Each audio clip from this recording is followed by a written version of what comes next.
কি রে বুড়ো, খা খা, মরণের খা খা। তোরা আমি আজকে খাওয়াই খাওয়াই মারবো শালের বুড়ো। হ্যাঁ, তোদের বাসা বিয়ে করে আসার পর থেকে আমার জীবন যৌবন শেষ হয়ে গেছে।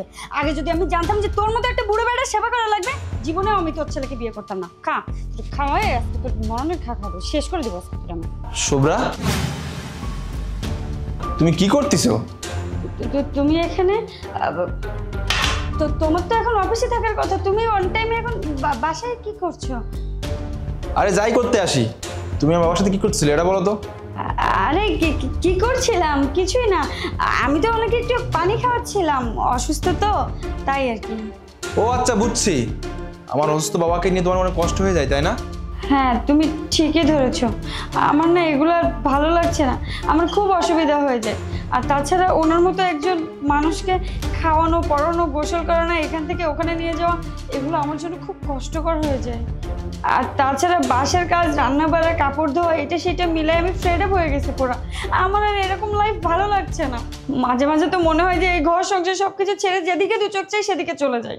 আচ্ছা, আমি তো তোমাকে কতবার না বললাম যে একটা কাজের লোক দেখো, কিন্তু তুমি তোমার কোনো কথাই শুনলে না। আর তুমি তো আমাকে বললে যে বাসার সব কাজ তুমি করবা, ইভেন বাবার সেবাও তুমি করবা। আর তাছাড়া বাবার তো অনেক বয়স হয়ে গেছে, তাই না? এরকমই তো করবে, বাচ্চাদের মতো তো তার অবস্থা হবে এখন। এই বুড়া তো মরেই না, তোমাকে জ্বালাবে, আমাকেও জ্বালাবে, মানে আমাদেরকে জ্বালাবে। তার থেকে একটা কাজ করলে হয় না, এই বুড়োকে আমরা মেরে ফেলি, বুঝছো? তাহলে হবে কি, তুমিও শান্তিতে থাকবো আর আমিও শান্তিতে থাকবো। হ্যাঁ, এটা তো তুমি ঠিকই বলেছো। আসলে কি বলতো, তুমি বলার আগে না আমি অনেকবার ট্রাই করেছি, জানো জানো ওনাকে আমি একদিন শ্বাস রোধ করে মারার চেষ্টাও করেছি, তাও মরে না। সিঁড়ি থেকে ফেলে দিয়েছি, তাও মরে না। মানে কি যে করি ওনাকে নিয়ে, একেবারে পুরো কই মাছের জান, মরেও মরে না। আর তাছাড়া আজকেও চেষ্টা করছিলাম ওকে শেষ করে দেওয়ার জন্য, তার মধ্যে তুমি এসে আমার কাছের 12টা বাজিয়ে দিলা। এই চুপ, একদম চুপ। তার মানে তুমি আমার পিঠ পিছে আমার বাবার সঙ্গে এগুলো করতা? আরে আমি তো এতক্ষণ তোমাকে এগুলো বলছি তোমার থেকে আমি কথাগুলো বের করার জন্য। এই তুমি কেমনে পারলা বলো এই কাজটা করতে? কেমনে পারলা? তোমার তো বাবা নাই, তুমি আমার বাবাকে নিজের বাবা মনে দেখতে পারো না? বলো, এই বুড়োটা বা কয়দিনই বাঁচবে বলো? 1 বছর 2 বছর, সর্বোচ্চ হলে 5টা বছর। আর তুমি একটা বুড়োর সাথে এরকম একটা কাজ করতে পারলা বলো? আমার বাবার সাথে এরকম একটা কাজ করলা? আজকে আমি তোমার মুখ থেকে সব কিছু শুনলাম। আমি অফিসে যাওয়ার পরে তুমি আমার বাবার সাথে এগুলো করা? See see Shubhra, see! তোমার কত বড় সাহস, তুমি এতগুলো অকর্ম করার পরেও সেগুলো আবার আমার সামনে মুখ উঁচু করে বলছো? হ্যাঁ, আরে আমি তো এতক্ষণে অভিনয় করছিলাম তোমার আসল রূপটা দেখার জন্য।